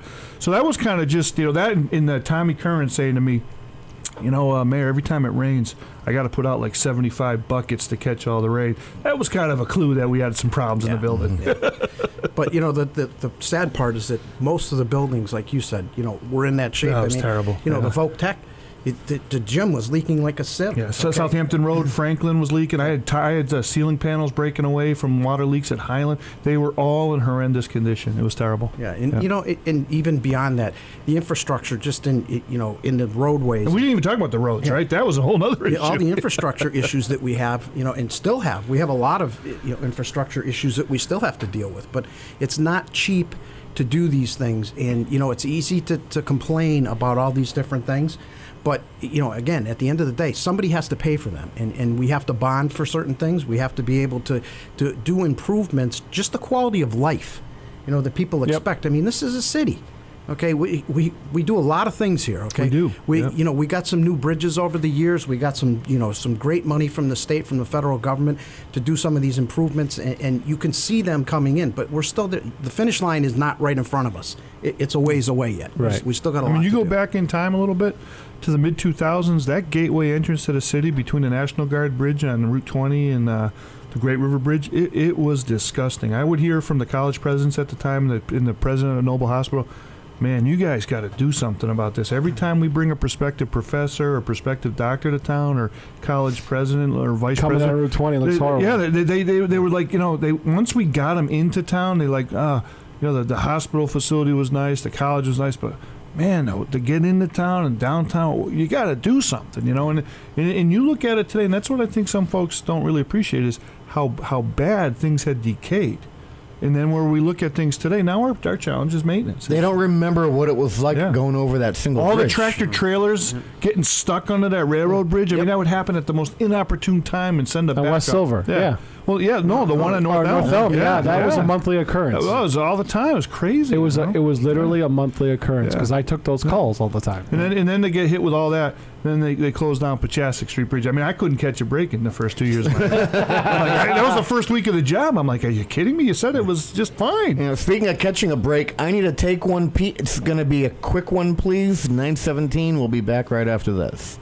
Support for community radio on WSKB is provided by Betts Plumbing and Heating Supply Company, an independent, family-owned wholesaler serving Westfield for over 50 years, specializing in plumbing, heating, and industrial piping supplies. On the web at bettsplumbing.com or at 14 Coleman Avenue in Westfield. Support for the community programming of WSKB is provided by the Dunkin' Donuts Shops of Westfield and the Sardinia family. It's nice to know that even as the world changes, Dunkin' Coffee remains the same at 7 convenient locations throughout Westfield. We thank the generosity of our underwriters. For more information, please contact the Westfield State Foundation at 413-572-8646. Friday mornings is something different on 89.5 FM.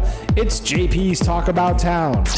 Community Radio. 89.5 WSKB. Live from the campus of Westfield State University, this is 89.5 FM, WSKB, Westfield. 9:18, we are back with Dan Knappich and John Beltrandi. I mentioned the water earlier. Let's talk about it. Bond was approved. Work has begun. Where are we at? Well, currently, if you drive down Union Street, you'll see that they are putting in the filtration, the temporary filtration. Now, this is at the bottom of Springdale. Yes. Yeah. That vessel showed up last week. Yeah. Ironically, the morning. And that's the location of well 2. And so that vessel is now there. The infrastructure part of it is in process. I think they're getting ready to pour the pad that it's actually going to sit on. So that should be up and running, relatively soon. It showed up the day of the vote for the bond, where it finally passed. So, but that process is in. The bids are out, and I think they've already been done for the 7 and 8 project. And also, we're working on the 1 and 2 permanent filtration. You've got the maintenance and repair of the terrible condition of the water towers, the tanks. And one of the ones up off East Mountain. The one on East Mountain Road. It should. I mean, it's just. I can't believe it's still standing. I mean, if you look at a Google view of it, you're like, "What the heck's going on over here?" So that's going to be a brand new tank. They're already working on that part of it. So everything is in process. It took a little bit longer to get to where we are than what we had anticipated. And that being said, one thing I want to make sure that is out there is that, again, I respect the hard work and the effort that was put in by everybody involved. Okay, not the water department, the mayor's office, all of these different people, the city councilors that agreed or disagreed with the end result, they spent a tremendous amount of time and energy getting information from different parts of the country, from different experts. Our situation was a bit unique, so a lot of it didn't pertain to us, but it wasn't a bad idea to have the information. Mm-hmm. At the end of the day, we came to the realization that, we had a lot of experts in, we had panels, we had, discussions, and what we ended up with was the best possible situation based on what we have in front of us today. And Dan will tell you that, this is what you deal with is this, 10 years from now, it's easy to look back and say, hey, that was a really bad idea. You know what I mean? Somebody can look back now and say, hey, fixing City Hall, we should have just knocked it down. But unfortunately, we don't have a crystal ball. We don't deal that way. So when you have the best information and the experts available to you, you make the decision based on that. And, looking down the road, I think that, it'll come back to us by way of, somebody's going to be responsible for this. Somebody's going to end up paying for it. And the ratepayers, hey, I don't want to raise anybody's taxes. I don't want to raise anybody's rates. But we need to deal with what we have today to get things back online. Right. You can't afford to have a crisis on the north side or at the college. These are potential things that could happen. If the one water tank at East Mountain Road, which is it's getting close to falling into disrepair if you listen to what they said time and time again at all those meetings, if that lets go, the north side has no water. Correct. You can operate on one well, I guess, but if you run into a drought period, then you're basically you've hung yourself. Right. So you had to do something about it, at least get a second well online. And the Holyoke thing, I think that's a good long-term thing, but it's not a short-term fix, nor would it ever be a short-term fix. So you had to weigh all those things, as you're going along your deliberations. And I listened to a lot of those meetings. I was there for the big hearing of all the panelists and all that kind of stuff, and I listened to the answers.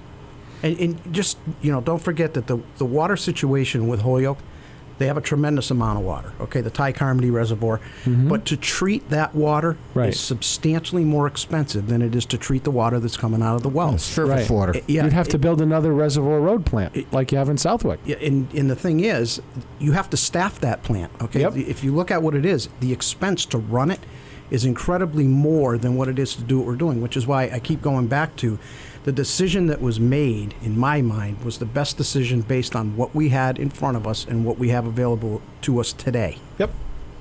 Any fear in the back of anyone's head, well, what if we do all this and it doesn't work? Again, I don't have a crystal ball. I can't tell you that. I've said it publicly. I said it at the meeting. This is the best thing that we have available to us now. This system, but people that are we're putting using it right now, doing the same type of filtration. Right, and this system, the way it's designed, has the ability to be retrofitted with other things to take care of potentially issues that we don't know about at this point. You never know what's going to happen. I mean, you could test this water a year from now. It could come back with another compound in it that we don't even, we weren't even dealing with. But the good part of it is that the forethought was there to say, hey, let's not handcuff ourselves and just make this system so that it takes care of the PFAS. We got to make sure that we can adapt this thing moving forward if we run into other issues. Right. Yep, absolutely. How's the weather the water down on the Cape? Well, it's interesting. We have you guys are dealing with the same problem. See what I did there? I like that. Yarmouth, actually, we have 26 well systems. We don't have any surface water sources, so we have a very complicated system of wells that come on and off to support. We have 3 water tanks. Same situation. Now, in my case, it's interesting that you're having this debate here. We hadn't changed, water rates hadn't gone up in 20 years. Mm-hmm. But what do you think the infrastructure is like? We need new tanks now. We need new pump houses. Right. And this is a larger area because we're not just talking about Yarmouth. We're South Yarmouth and West Yarmouth. Right. Well, I mean, geographically, about the same amount of road miles, but smaller in square miles total. But the way all of Cape Cod gets its water from a sole source aquifer underneath, right?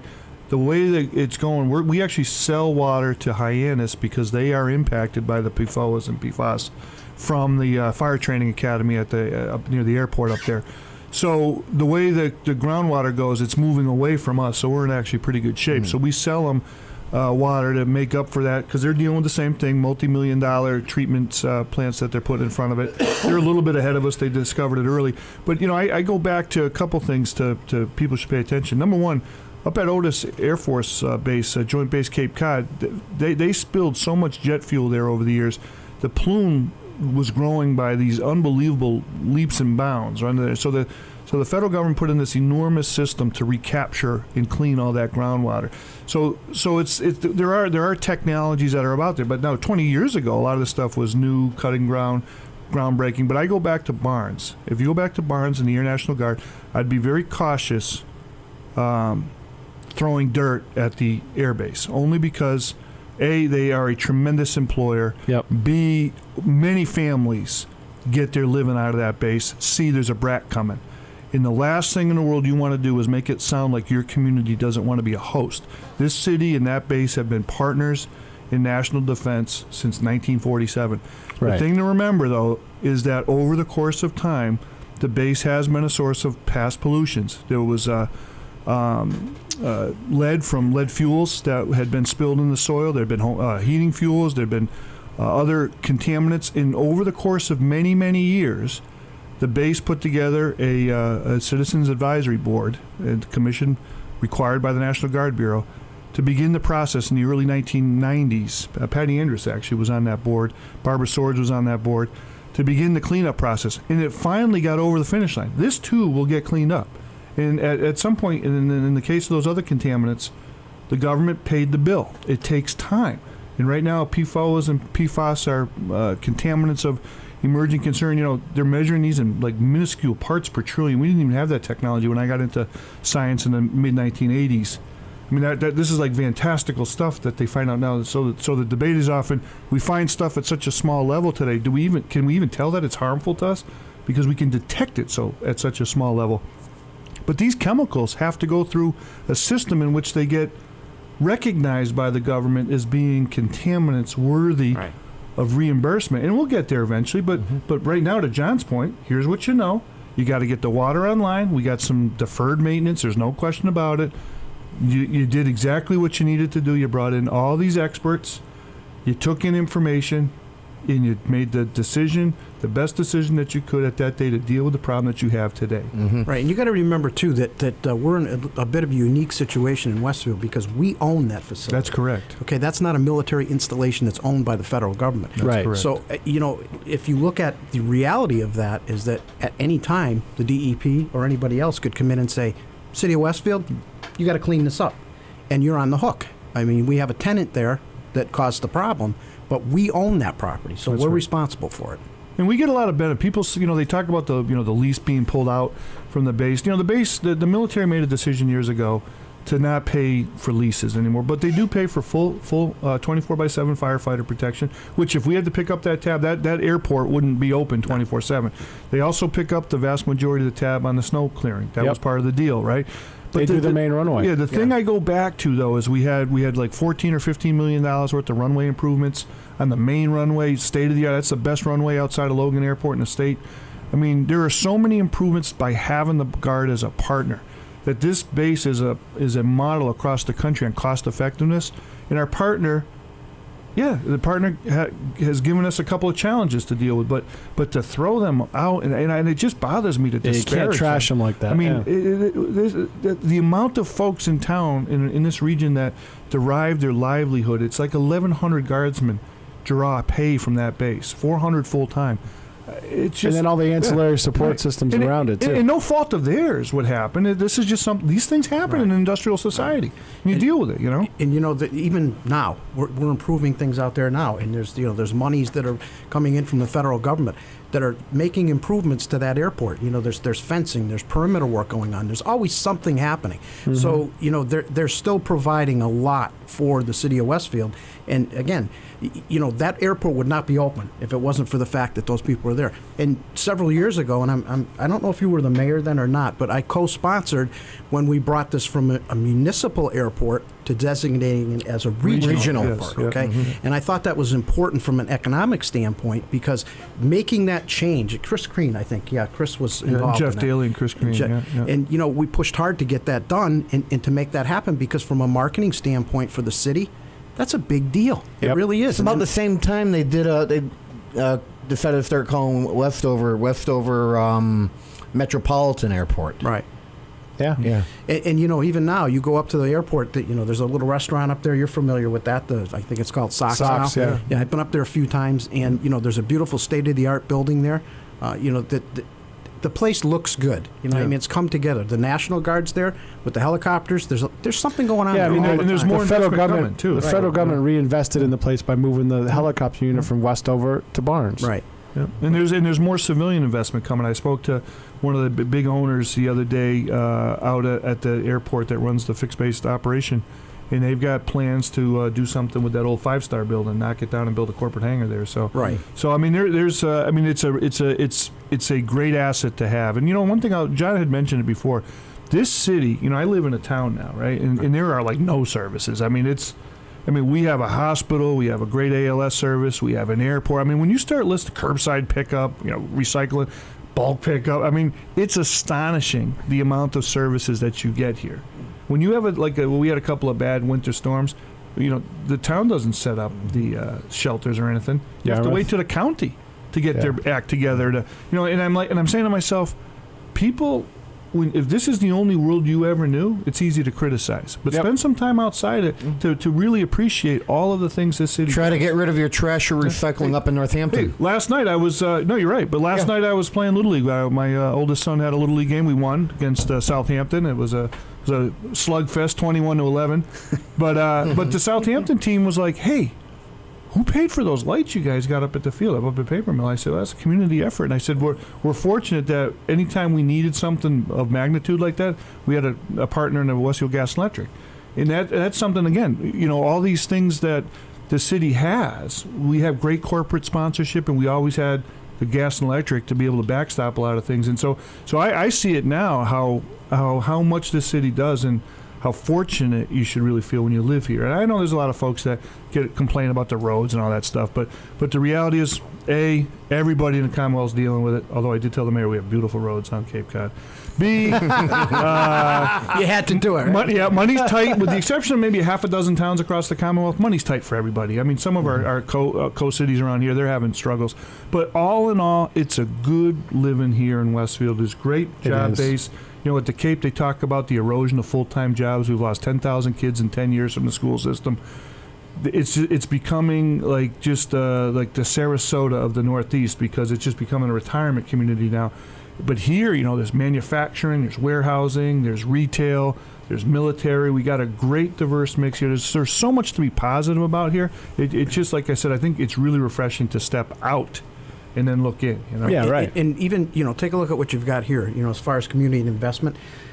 The sponsors that you have for your shows here, for this station, look what they do in the community as a whole. Yep. I've brought this up many times, Westfield Bank. They do so much in the community. Everything you look at has Westfield Bank on it, and they spend a ton of money. They reinvest in the community. They do a great job. Dunkin' Donuts, right? For a long time, I used to bring this coffee from the very first show, and I would plead for Manny to support the Sardinas. Same thing. I mean, they're all involved in the community. Yeah. They give a lot back, and that's important, because there's a lot of things that as a city government you can't provide. You just don't have the resources. So when you get private people that come forward, or you get companies that invest in these sports programs, they invest in like you said, the lights and things like that. This is what it's all about. This is a community we live in. Everybody pitches in, everybody does something. It all comes at a cost, and that cost is distributed between the government, private people, companies, that they all pitch in, and that's what makes it work. Yep. And I have to pay homage to some of those underwriters right now. 9:34. We're going to do a quick break. We'll be back right after this. Support for the community programming of WSKB is provided by Bay State Dental. Comprehensive dentistry at 14 convenient locations in Springfield, Chicopee, Longmeadow, West Springfield, Belchertown, East Longmeadow, Ludlow, Northampton, Greenfield, and Wilbraham, as well as 29 Broad Street in Westfield. Bay State Dental makes it a priority to help you achieve and maintain the healthy smile you deserve. On the web at baystatedental.com. We thank the generosity of our underwriters. For more information, please contact the Westfield State Foundation at 413-572-8646. Friday mornings is something different on 89.5 FM. It's JP's Talk About Town. Community Radio. 89.5 WSKB. Live from the campus of Westfield State University. This is 89.5 FM WSKB Westfield. Hey, did you hear? Hey, guess what? If you had your headset on, you'd know we were on the air. Tell you 'cause it's a secret. 9:35 in the morning. Dan Knappich, John Beltrandi in the studio. During the break, Dan, you were saying something about bringing Fenway to Westfield? Yeah, so... what's up with that? There's a talk about bringing a new...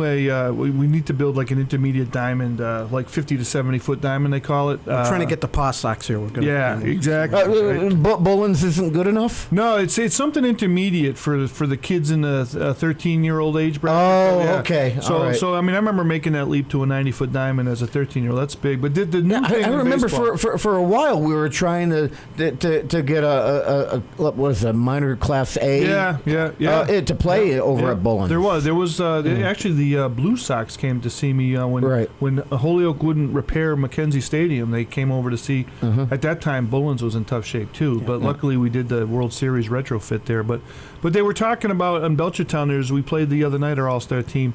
They got a beautiful field. It's a Fenway Park. I don't know. It's what the 132nd dimension or something. But it's awesome, and the kids just love playing there. And so if we're going to build a new 50 to 70-foot field, we thought about, what would it take to reproduce that here. So I talked to Peter Miller about it. The league was, some of the league executives wanted to see if we could pull something off. So I'm looking forward to seeing what dialogue unfolds about that. I think just from, like I said, from this is Baseball Town USA right here in Westfield, and it'd just be really cool to be able to build something. Would that like that fit on Cross Street and That's allow what we're enough thinking. parking? As well with the wall, it'll keep the balls from sailing into the neighbors' yards. Man, I'm staying right out of that one. So complete with our own Green Monster? The Green Monster. Although, the thing with the Belchertown's facility, they have lights there. So if you wanted to light it, you couldn't put it at Cross Street. You'd have to put it somewhere else. There'd be a lot of light pollution down there. Yeah. But no, it's a pretty novel idea. And this is, I understand Babe Ruth might be angling for another World Series run. So it's just, this is a great town. And, we got a lot of kids that love playing baseball here, My two boys played baseball through the whole system here. Very good. So that's my 2 cents, Ken, on that topic. Hey, one other thing that we didn't talk about was when we were talking about the airport, let's not forget, too, MGM being in Springfield. That's correct, that airport is going to be utilized by people from MGM, whether you realize it or not. People that fly in on private jets, they're not. I see it utilized every Basketball Hall of Fame induction ceremony. Yes. So, that's another key ramp part. Is full. And I think that, as things move forward and progress, next month the casino will be open. I think you'll see a marked amount of traffic increase with the airport. And, they pay a fee every time the wheels go up or down. Right, and it's cheaper. The fee is cheaper here than it is at Bradley. And cheap gas, and you can get repaired here. The other thing that we have an advantage versus Chicopee is the airport doesn't close. Whereas at Westover, it closes at like 11 o'clock. Right. So the pilot can come on, trigger the lights, and there's also customs here, too. So I think there's, like to John's point, I think we're just scratching the surface about that asset up there, Yeah, and I think that moving forward, again, with Gulfstream, they're only going to get bigger. That's right. Yeah. Okay, they're servicing there's airplanes coming in here from Dubai, okay, to be serviced. Yep.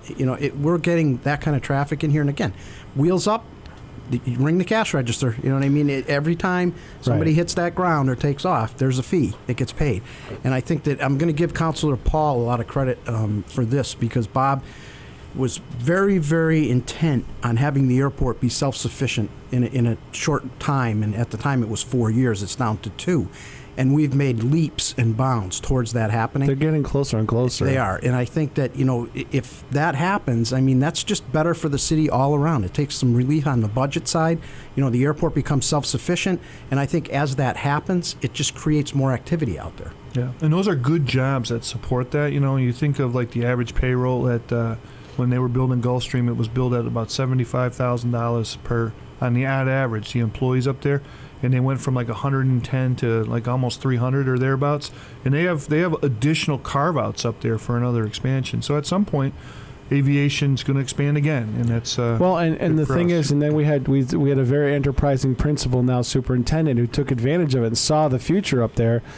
And now, with the money approved to upgrade Hangar 2, now they're putting people to work up there that potentially stay in Westfield instead of leaving. Well, that's funny. Gulfstream used to say to us a couple things. This is when they were looking at expanding. We were in competition against a site down in Georgia, one in Appleton, Wisconsin. You hear a lot come up as a competitor to Westfield for a lot of projects. And they would say, Mayor, you got to do something about two things. I go, what's that? The roadways to get to the airport, horrendous condition. So that's why we got the mass development grant to build a new entranceway up there. And then Froggies. They hated Froggies, right? They're like, you got to do that. I said, well, Froggies is a private business. I can't do much about that. But the other thing about that was related to the jobs. They said that most of the aviation schools and where the job generators are from are down south or out west. And they just can't get over the winters here. Yep. So to prop up a school on our own school with Voc Tech, to be able to have a feeder system is going to be invaluable. And that was interesting to me that is a big deterrent to them for relocating mechanics and support staff is the weathers. We complain about it, but it just is. It just comes. It's going to get better, right? But for where they're drawing all their talent from, can't get over it. Yeah, and I spent 4 years in the Air Guard in Westfield, and then I spent 7 years in the Air Guard at the Cape. So I'm familiar with both installations, and by far, I mean, we have more going on here, with regard to improvement and, a future activity than what's going to happen at the Cape. You know what I mean? It's just not realistic down there. I think here, the opportunity here is for us to grasp, that airport and the surrounding, areas around it, the Gulf Streams, the people like that are going to come in that, some are already here. Let's just expand on that, and make it's part of our whole economic structure. I've got a couple of minutes before I go into the next break. I want to run through something with Dan, but let's just go right into my music instead of the intro, just to save a little bit of time. Okay. All right. Just go ahead and start it. That's the music for Ken's 10. Ken's 10 is a list of rapid-fire questions I send off in your direction. There are no right or wrong answers. It's just strictly your own humble opinion. And I don't believe I've yet to run Mr. Knappich through one of Ken's 10s. Not your new edition. A couple years back. Yeah. All right. I've already done this with John. So he's already been punished. Yes. So we're going to go through Ken's 10 version 3.0, and I think this might be the last time I use 3.0. I think for the Food Fest coming up next month, I'm going to have the 4.0. So... Okay. You'll end up being the guinea pig on that Question number one. Question number one. Mustard or ketchup? Ketchup. That was fast. Well, he knows how to play. Yes. Number two. Water. Bottled or tap? Tap. It's the right answer. He knows his public relations. I can't see paying for it, You cheap bastard. Oh, all right. Number three. Simpsons or Family Guy? Simpsons. Yeah, original. Yeah. Number four. This one will be interesting. New York or Boston? I said this before. I worked for years in New York. I still love New York as it relates to action, activity, and getting around town. I agree. Number five. DVR or live TV? Great question. I don't actually watch much TV anymore, but I'll go with live TV. Number six, Ralph Cramden or Buford T. Justice? That's a good one. Ralph Cramden, original Honeymooners. Yeah, absolutely. I figured you'd be a Buford T. Justice guy. I watched a lot of Honeymooners. 10 and 202 or 6 or 28 for you. That be Root or Route? Root. Number 8. I know where this one's going to go because it's been a topic. You don't know where anything's going to go here. I know exactly what he's going to say. Steadily downhill. Number 8, Munsters or Addams Family? Yeah, I'm a Munsters original, man. Yep. Lily, baby. That's right. Oh, Yvonne DiCarlo was hot. All right. Number 9, Pool or hot tub? Pool. And number 10, Ken's 10 with Dan Knappich. Smooth or chunky? I'm a chunky guy. Chunky. And that's Ken's 10 with Dan Knappich. Going on to 9:45. We'll do a quick break. When we come back, we'll start to wrap things up with these two fine gentlemen. Support for the community programming of WSKB is provided by the Dunkin' Donut Shops of Westfield and the Sardinia family. It's nice to know that even as the world changes, Dunkin' Coffee remains the same at 7 convenient locations throughout Westfield. Support for community radio on WSKB is provided by Betts Plumbing and Heating Supply Company, an independent, family-owned wholesaler serving Westfield for over 50 years, specializing in plumbing, heating, and industrial piping supplies. On the web at bettsplumbing.com or at 14 Coleman Avenue in Westfield. We thank the generosity of our underwriters. For more information, please contact the Westfield State Foundation at 413-572-8646. Thursday morning from 6 till 8, it's Patrick Berry, owner of the Westfield News Group. Community Radio. 89.5 WSKB. Live from the campus of Westfield State University, this is 89.5 FM, WSKB, Westfield. Hi, I'm Wilford Brimley, and I have diabetes. It hurts me to pee, and it causes me to be short with my family. I can't sleep at night. The other day, I stubbed my toe and took it out on the dog. And 2 weeks ago, I ran out of vanilla ice cream and struck my wife. And then I find out my wife's been dead for 6 years. Who the hell did I hit? This message brought to you by the National Diabetes Association.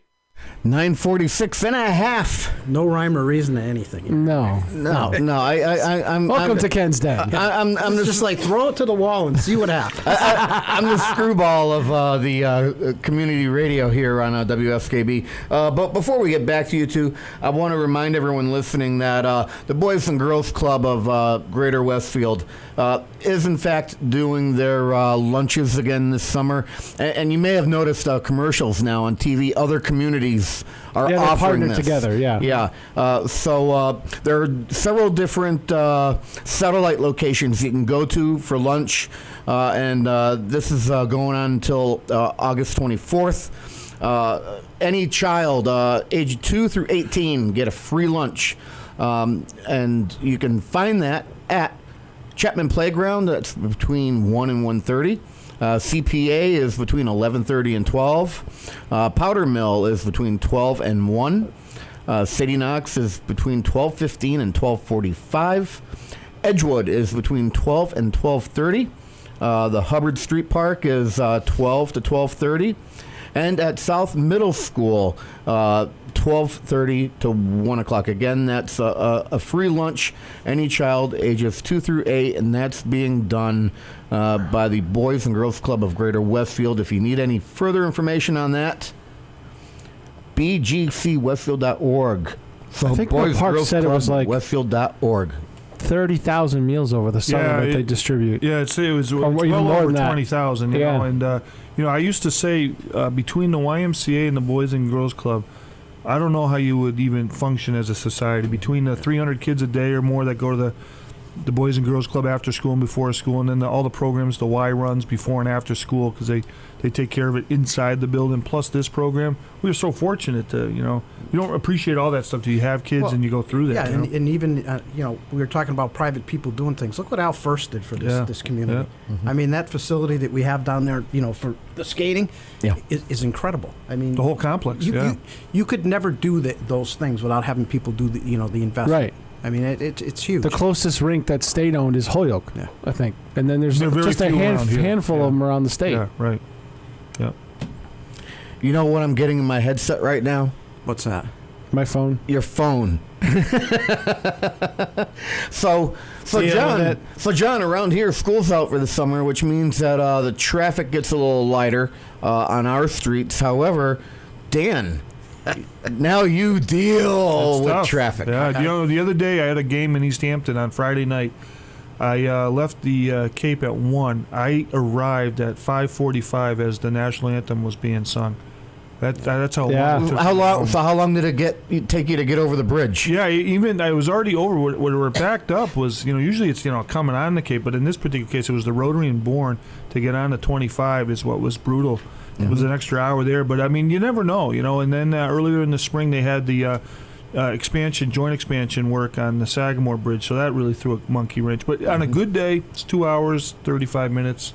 I'm down there, and but with this time of year, once baseball's over, we'll be the whole family will be down for the summer. So, well, I grew up down there. I grew up on the Cape as a kid. My father had a place on Fallon's Pond. Oh yeah, sure, down at Bass River. All right, and Mayfair Boatyard, is that still there? I'm not sure if Mayfair's there yet. But we grew up there, and then we went from there to Mashpee and spent several years in Mashpee. This is 45 years ago. It was brutal then. Yeah, my father used to complain all the time about going to the Cape. Yeah. My dad used to get up at 5 in the morning to beat the traffic. Well, back off. then though, there was no direct route. You had to get off. Oh yeah, right. There was no 495. No that took 495. you down, right? It was brutal. Yep. But, so still brutal. Yep. Yeah, it's so brutal. I go down there in the summer now and then to service some satellite equipment at a few nursing homes and hotels. I try to do that early in the day at the beginning of the week. But if I'm staying down there personally, and I actually have a place to stay at in West Yarmouth, and years ago, as a family, we used to do West Dennis. So very familiar with that area. I won't go down to stay personally in the summertime. I wait until after the holiday up in September, and I wait for the schools to go back in session. September's a great time. Because 28 just to get from Yarmouth to Hyannis can take you almost an hour. Yeah, it's brutal. Yeah. Well, my dad... And there's no way you can go around that. No. You just have to deal with it. My dad was a real estate guy, and he had 3 offices on the Cape. He had one in Osterville, he had one in Sandwich, and he had one in Yarmouth. Yeah, good real estate. He did very well there for years. But he lived on the Cape, and he commuted back and forth. Family was here. He had a house there. But I can still remember, and my mother probably still has it, he had a shirt that he used to wear in the summer, and it said, "I am a resident. I live here, and I don't answer questions." He wore that shirt all the time. That's great. I'm down there, the past, let's say, 10, 12 years. I've been down there so often for work. A lot of the hotels will just put me up overnight. So I haven't had to call on my friend who owns the house in West Yarmouth to actually use it. But the last time I actually used that house for the week, it was when Hurricane Edward came to the area. And I remember driving over Sagamore, and everyone was leaving, and I'm the only one driving on to the Cape. And the winds were just... I was driving an S10 Blazer at the time, which isn't very aerodynamic. So I'm getting tossed about on the Sagamore Bridge. And, I went down to the house, and then the beach area was about, maybe 1,000 feet away from the house. And I went out, and I opened up the car door, and I had to hold on to my door and the frame of my car because of the winds. I've never experienced anything like that. And then I looked out at the seas, and the waves were just incredible. Never seen anything like that in my life down at the Cape. Yeah, it's interesting. And I got the T-shirt. It said, "I survived Hurricane Edward." Well, the big debate now that's starting to percolate up is what to do with those 2 big bridges. They were both built in the mid-1930s. And Army Corps of Engineers did those. They are way over or under size for today's traffic. I remember last 4th of July we were down there on Friday. On the 4th of July weekend would have started on a Tuesday. So that Friday, going into it, over 90,000 cars came over the bridges just on that one day. And Saturday, another 50 or 60,000 more. So it's unbelievable. So that'll be an interesting conversation to see what the future is going to be, because there's no easy way to fix any of that stuff. No. You're going to have a lot more traffic going down there for those people building all those windmills. Oh, well, don't even get me started on that. Hey, but here's one for you, though. We are building a bike trail through Yarmouth. It's part of the Cape Cod Rail Trail system.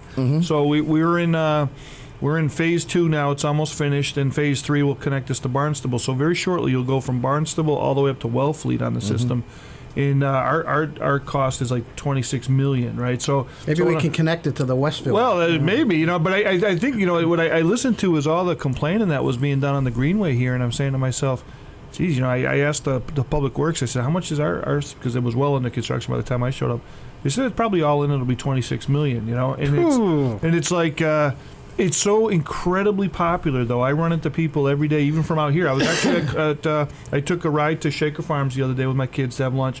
Saw a couple folks there from Westfield who made a comment. They went to the new spot in Dennis on Route 134, Patriot Plaza, where the latest connection is. They parked there and they drove all the way up to Wellfleet from there. So, so I mean, you're in with the Wolf. That's a nice flat ride. It's a good ride. Yeah, it's an awesome ride. Yeah. Do you have dissenters amongst the community? So what's interesting about town government, though, and it's kind of a unique situation that there's very little politics. We don't have a Republican or Democrat slates. It's much like it is in Westfield. The select board, which is the executive, is nonpartisan, right? So what we have, though, is town meeting. So our instead of a city council, you gear up all this energy and effort to present what your budget is going to be and all your zoning and planning stuff for one 7-hour event on a Saturday in May. But I was saying off air that our budget process begins in October. And a couple things that we do, I think that would be really good lessons in Westfield would be, one is we agree on a revenue target. Where is it? The Board of Selectmen says you will not go above this number, so everything is built into that. Oh, like a real business. Well, much like how the state start with the budget and then you work with it. So you could take 3 members from the council with the mayor, and you could agree consensus-wise on your revenue targets, as opposed to how it's done now. The other thing that's way different is that the budget, actually, I prepare it with our team, our finance team, but it's massaged through 3 different committees. It's got the finance committee. If it doesn't get through the finance committee, which is like a 7-member board, a former mayor of Chicopee is on that, Jack Moylan, great guy. And these are all guys, long time in acumen with business, and so it's got to go through there. If it's a capital purchase, then it's got to go through also capital budget committee. And then it'll eventually find its way in a hearing in front of the select board. And then after all of that, it'll eventually then be presented at town meeting. So there's a lot of opportunity to comment on it. But the thing that makes it a lot more, I think, more structured is that the agreement on the revenue targets. So there's no debate as to how much this board says we're just going to accept the taxation up to this amount. So do with that what you want. I've got a minute left, Dan. All this citizen participation that gets in on it. So it's different. Towns are just a little cumbersome, but it's a pretty good way to get everybody in, Well, with a minute left, real quick, everybody, I want to wish everybody a happy 4th, safe 4th. Everybody behave. I want to thank you for having me in again. I'm happy to be here, and nice to see Dan. Good to see you, John. Yeah, keep up the good work. I'm trying hard, and I know you're doing a good job at the Cape, so we're doing thank you. Both ends. And that's it. That's all I got. I want to thank you for coming in, John. It's always a pleasure having you come into the studio. I'm happy to be here. All right. Dan Knappich. Ken, thank you. Thanks for being my co-host for today. Pete, thanks. You are going to be a co-host again next month. That. Yeah. All right. And your guest next month. Oh, boy. 6%. It's going to be 6% Donnelly. Yep. And we are going to open up the phone lines. So everyone out there who gives either Knappich or Donnelly hell on social media, the phone line will be open for you to call in and say what's on your mind. Just remember, we have to follow FCC rules and regulations here. So that's coming up next month. Next week, I have Dan Paquette coming in from the library. My guest host then will be Harry Rock. 2 weeks from now, Chef John Slattery, and my guest co-host will be Basha Bell. And then the week after that, Jennifer Gruska will be coming in to talk about the Food Fest coming up in August. And my guest that week will be Polka Hall of Famer Billy Bolina from Breakfast with BB here on Saturday mornings. We'll be talking about how he is a Polka Hall of Famer and a musician and a personality from the radio for years and years and years, a polka bandstand show from WMUA. Yep. So that'll be a blast. And then the week after that, co-host Dan Paquette will be in here welcoming Southern Rain, who will be performing live on air. Sounds good. Sounds like a lot of fun. Pete, I want to thank you for pushing buttons. I want to thank my listeners for taking 2 hours out of your life you're never going to get back. And my viewers on Channel 15 or WestvilleTV.org, I'd be remiss if I did not point you out. 8:59 and a half. I will catch you next week. Bomba-dee-da, bomba-dee-da, bomba-dee-da, bomba-dee-da, bomba-dee-da, bomba-dee-da, bomba-dee-da, bomba-dee-da, bomba-dee-da, bomba-dee-da, happy trails to you. Bomba-dee-da, bomba-dee-da, bomba-dee-da, bomba-dee-da. Who cares about the clouds when we're together? Just sing a song and think about sunny weather.